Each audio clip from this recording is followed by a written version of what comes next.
Pramod Amthe joins us, Head of Institutional Equity with InCred Capital.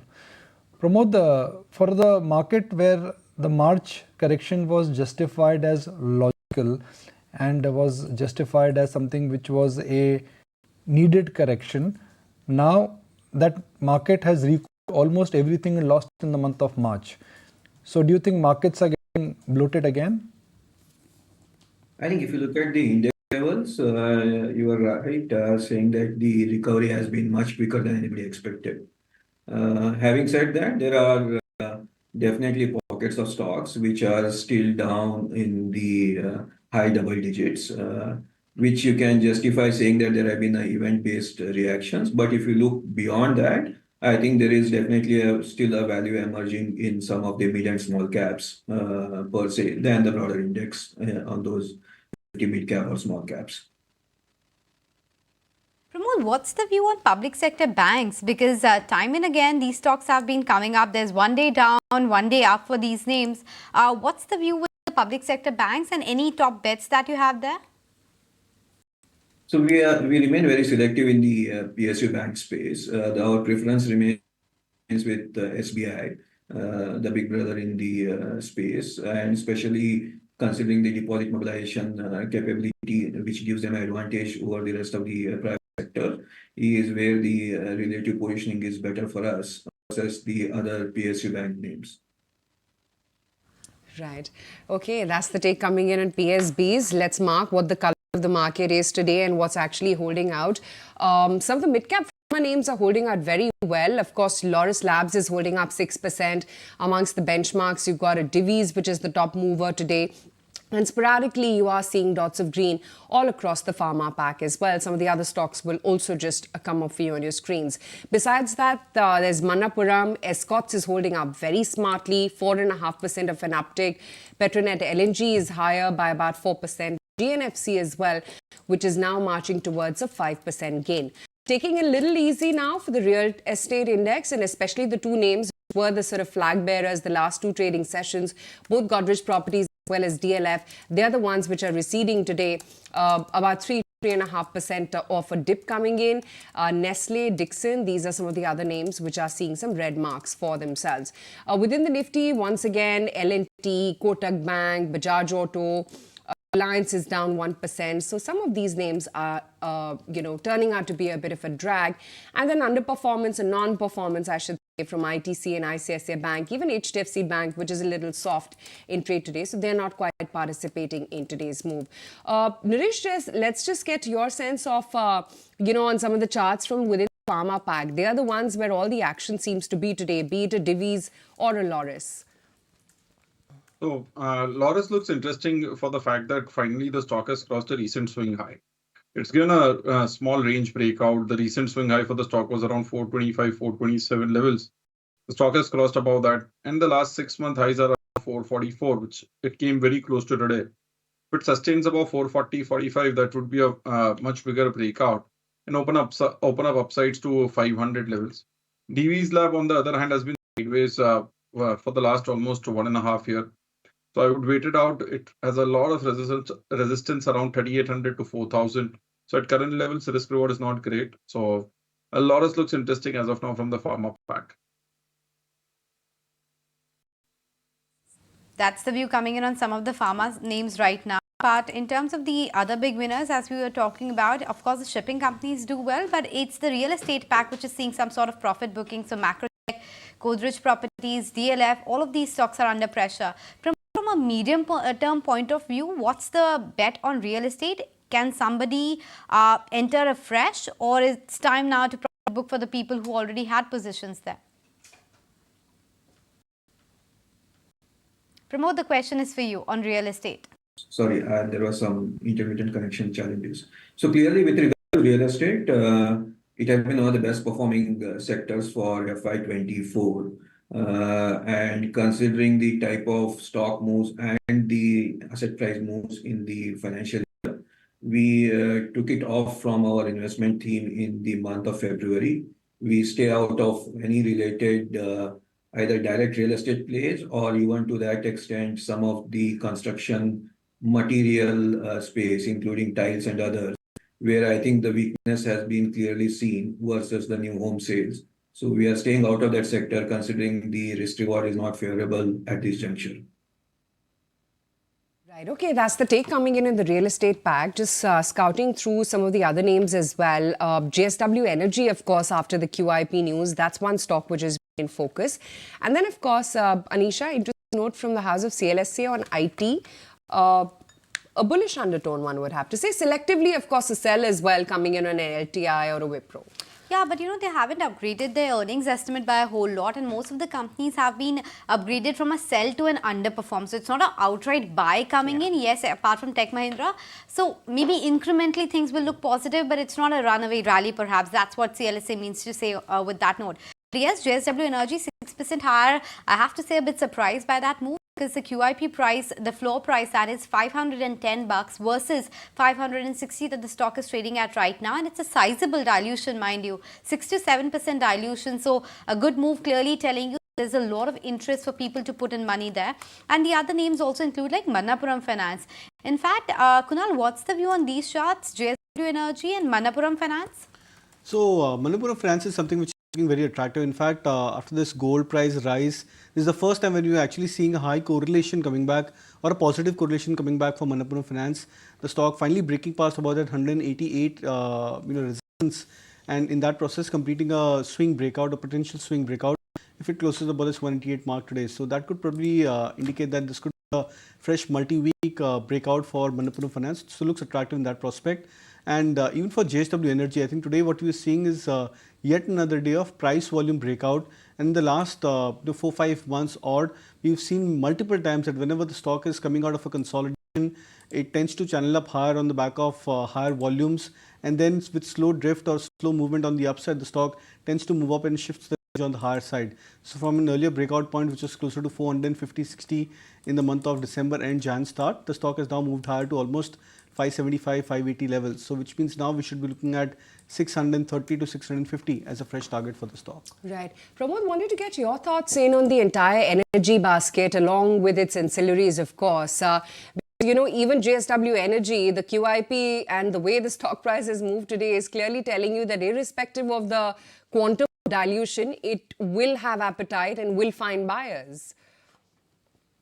I think energy has definitely played out substantial positive momentum in the last, I would say, more than a quarter, as the demand growth has been relatively positive, except for February month, where there has been some weakness.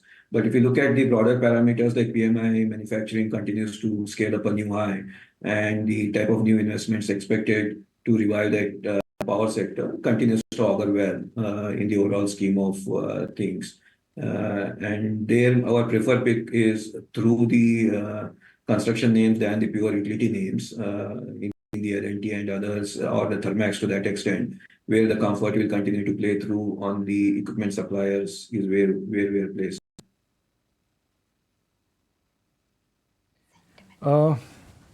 Now let's look at escorts. It's the real outlier, so to speak, in otherwise very ordinary day. For me, what matters also is the fact that you've gone against the global odds. Let's look at global cues. Crude $89. Yes, sir. Brent is moving towards $90, and that it's not an alarm bell, but you tend to ponder over that what happens to the oil, which way oil marketing companies would move. Oil is going higher. No price cut. Are oil prices getting completely passed on? All that narrative around PSU will start. That's oil for you. Brent 89, highest since 30th of October 2023, which is almost like a 5-month high. It is up 19% from 2024 lows. Kunal, I mean, it's an extraordinary jump, 20% in crude. Yeah, so nobody's talking about it. I'm surprised. Nobody's talking about it. And I think on the charts, I was looking at it yesterday, that 94, 95 the previous swing breakout. This was, I think, in the month of October, November, where Brent hit that level, and from there it had gradually gone to a corrective phase. So I think we are just nudging or maybe nearing towards a potential breakout. I hope that breakout doesn't happen for Brent crude, because I think that could probably spiral up all the concerns for markets yet again. So that 94 level is something which is very, very crucial in terms of technical levels for Brent crude. ABFRL, which was the star yesterday, today has come under some bout of profit booking. That for me is trend number one. Let me look at anything interesting from the NBFC space. Aditya Birla Fashion, second day on the trot, it is moving higher. Yes Bank is up 3%. That's interesting. In fact, today, which symbolizes a lot of mid-cap stocks, they're doing very well. You've got Edelweiss Financial Services, PNB, Can Bank, good old Brightcom, Reliance Power, JP Associates. This is a FOMO crowd, guys. I mean, FOMO typically likes to feed on these stocks where the gains are, where stock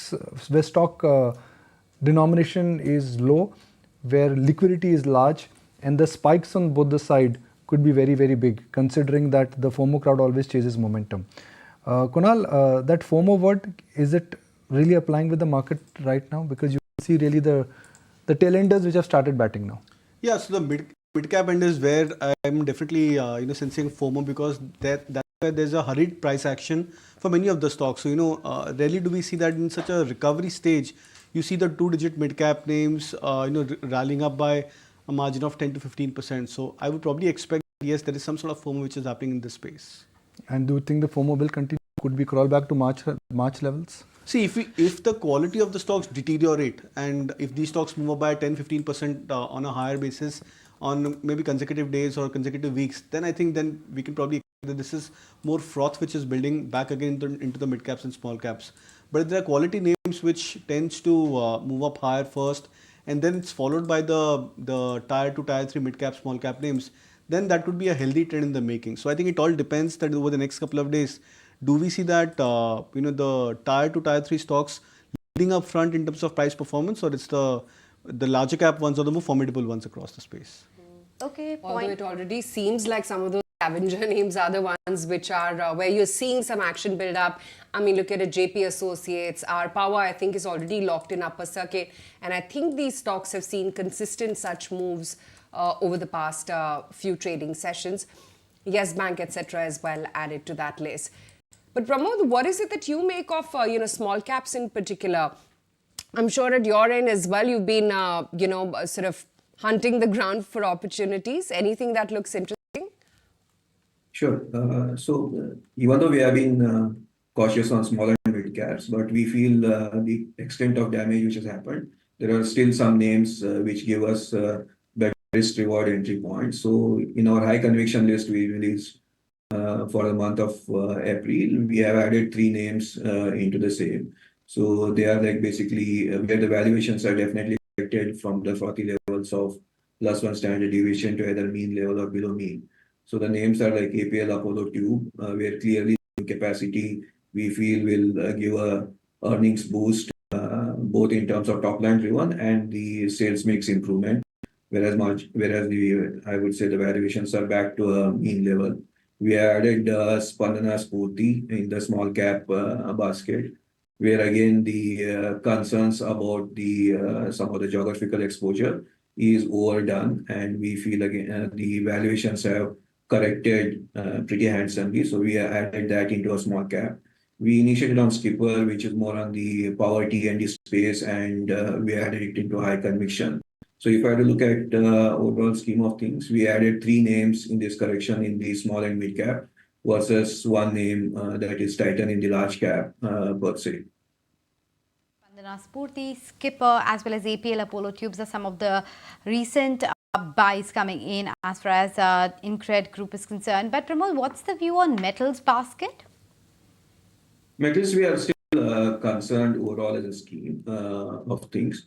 The way we are trying to play the metal space is we would like to play through the raw material, through the metals. So we are positive on NMDC, we are positive on aluminum as a metal, versus steel we are negative. So the type of recovery which is happening globally, we feel Western-led recovery is more positive for aluminum versus steel, where China continues to produce a large chunk and we haven't seen any relief, and hence the run-up in steel is going to be relatively difficult forward, whereas the raw material iron ore is a better play to play the steel prices. Why are you bearish on metals? The anecdotal data coming from China, the PMI data coming from China, the demand indicators coming from US, all of them are pointing to days ahead for metal demand.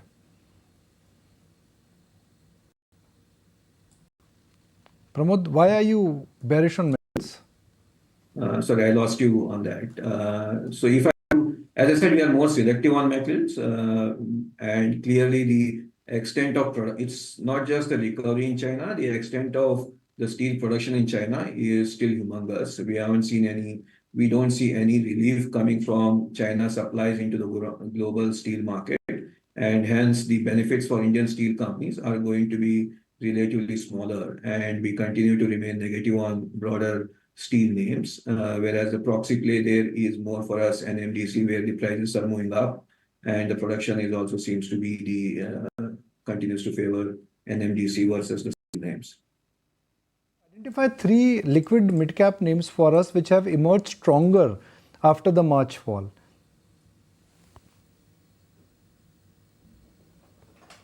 Suresh? So yeah, in terms of the recovery, sharp recovery on the mid-cap side, we are seeing it in PSU banks. A lot of these names have recovered back almost closer to previous highs. So if you look at it, Canara Bank is 1-2% away from an all-time high. You have PNB making a new 52-week high. And the second spot is metals, wherein across the board we've seen a strong recovery. We've seen Jindal hit a new all-time high. You have SAIL, which has hit a new 52-week high. So metals and PSU banking, although high beta, but they've had a very strong recovery, which generally is not the case after a correction. So on dips, I would continue to watch out for PSU banks and metals. Taken. Kunal, what's the view on AU Small Finance Bank and IDBI Bank? Is there a breakout on the cards for AU Bank at least? Well, that stock has been a huge underperformer. So, in fact, out of the few private sector banking names, for example, HDFC Bank, etc., very few stocks are reeling below their 200 moving averages. AU Small Finance Bank is almost at I think a 15% divergence, or rather still below its 200 DMA, even at current levels of 590, 600, where the stock is trading right now. So that's a huge divergence. So even if you see a rally, this could probably be a mean reversion of sorts for the stock price. But then I would probably look out for more volume accumulation happening for AU Small Finance Bank. So I think it's a stock which one should probably look out for just as a trading bet, maybe another 5%, 7% on the upside. Say 630, 640 could be a mean target which one could probably expect over the very short term. IDBI Bank, on the other hand, I think is something which has started to look very attractive because of the recent correction the stock had gone through. The strong support the stock has taken closer to that 200 moving average for itself, and then the breakout or the recovery rally for the stock. So I think that aspect, that's a stock which is looking much more stronger relatively as compared to AU. Nikunj, isn't it interesting on AU Small Finance Bank, because there was one point of time when everybody was very positive on AU SFB. There were these slew of buy reports coming in, and then suddenly things turned, and even after the recent acquisition, etc., it's just refused to move.